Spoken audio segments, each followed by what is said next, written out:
And so, in order to defend oneself from it, one had to give adverse treatment to one's enemies. So it became this sort of battle of the mind. Uh, she got into witchcraft trials, in which she believed that some of her, partners and founders in this religion were practicing mesmerism, which she believed was witchcraft, and so she accused them of that. Uh, then she established a church in Boston, which continued the work of Christian Scientists.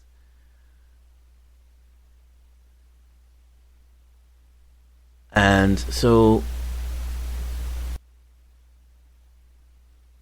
it's a fascinating story. It really is. There's so much more to say about it than I have time to do. But what I wanted to do was to explain what the difference between Christian Science and Science of Mind, which is another church that comes out of this movement. Um, Christian Science influenced a gentleman by the name of Ernest Holmes. He lived, he was born in the late 19th century, 1887, and lived to 1960. And in 1927, he established Science of Mind. And again, and it's also called religious science, by the way.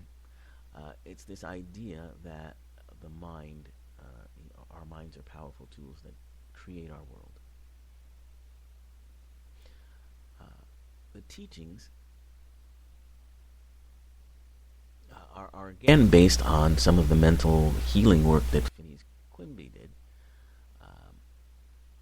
and based on some of the Christian Science things that he had been influenced by.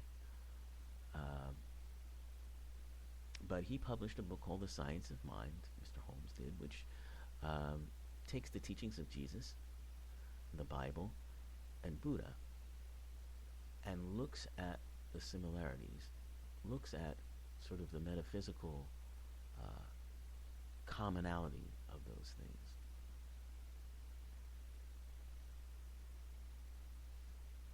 He was also influenced by another church called the Church of Divine Science.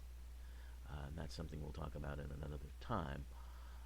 But at the time that he created this church, it became somewhat of a beacon for famous people like Cary Grant and Cecil B. DeMille, who became part of the church. And I guess in its way, it was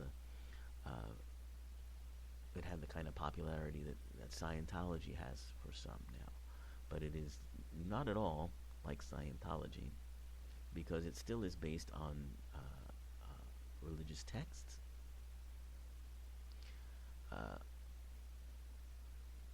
And basically, these philosophies are the idea that there is an infinite intelligence, which in this particular church is called Spirit Christ Consciousness.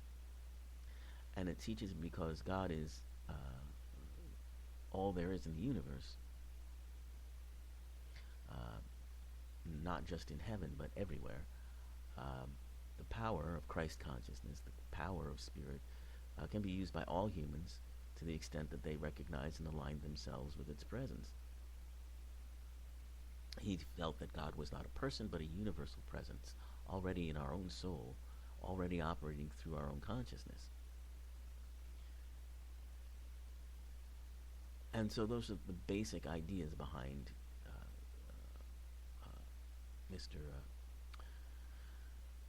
Mr. Holmes's belief system.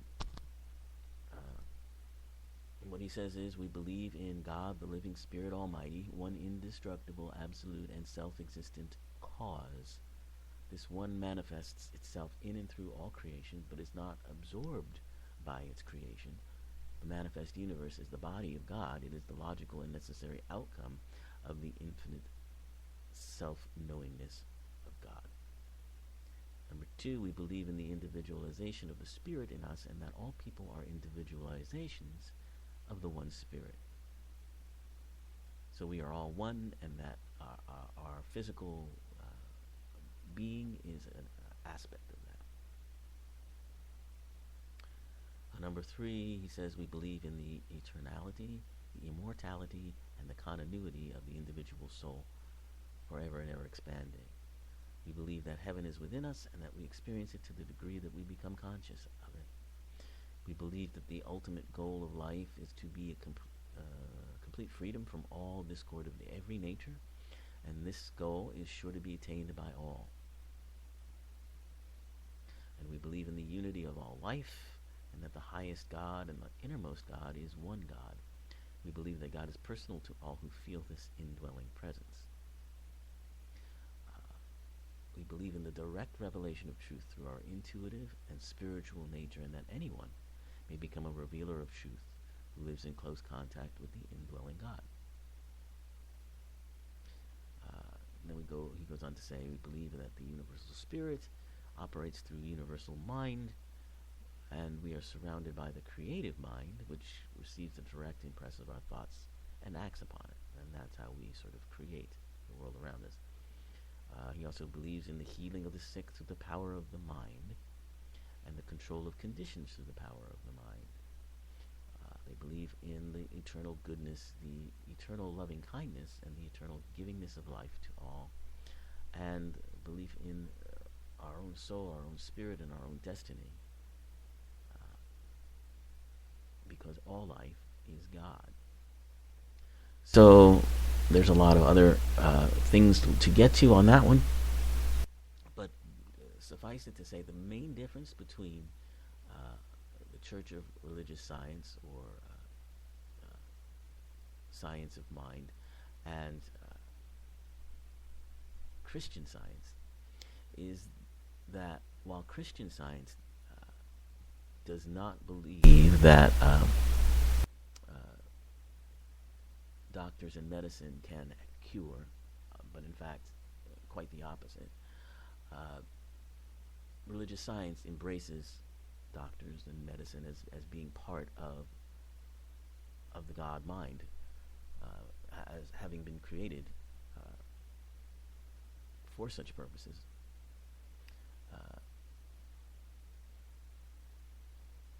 And here's a nice quote from actually a member of religious science.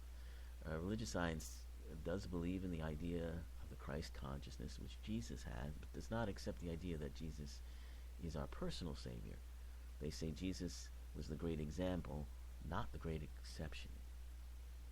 And religious science borrows the idea of affirmative prayer from Christian Science, but feels that medical doctors and medicine are also part of the divine nature.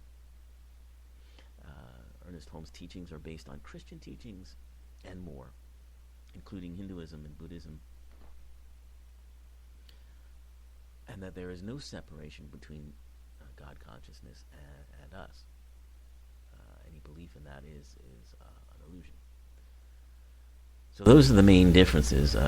Religious science in general is much less dangerous in a way, because it does not try to keep its people from seeking medical treatment, which is which would be helpful and meaningful and necessary. And it does not have ideas of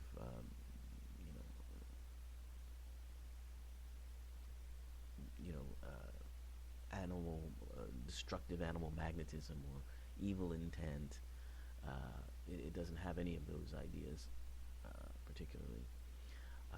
So Scientology now, just to give you an idea, and I think we'll have to go more in depth in this next week, but Scientology is a different animal altogether, although it does share some of the beliefs of the power of the mind, and it also shares some of the really strange paranoia that Christian Science has. But first of all, while Christian Science developed in the late 19th century, Scientology doesn't come about until the early 50s, and it's created by a science fiction writer, L. Ron Hubbard, who writes a book called Dianetics. And that has to do with the power of the mind, but it has to do with a lot more. It has to do with clearing, having people become clear, and having people become clear has to do with sort of eliminating anything that would go against the beliefs of Scientology. It does not use the Bible. Scientologists say that Scientology works alongside any religious belief that you might have. So, in other words, Scientology is more of a philosophy of the mind.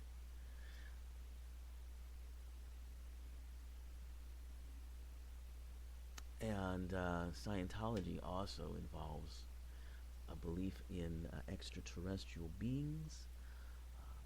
It has a very secretive, in practice, it has a very secretive approach. It also has a very sort of paranoid approach. It's very, very difficult to get out of Scientology once you're in Scientology, and they can be quite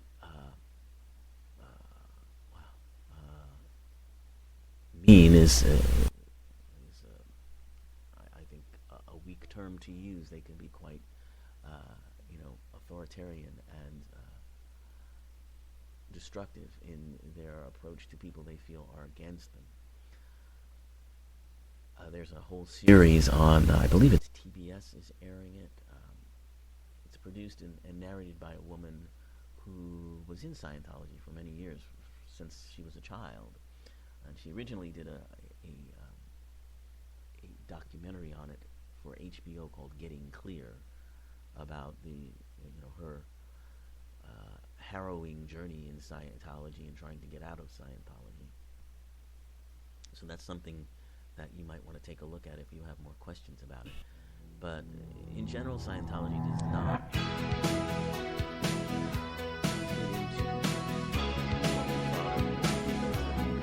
So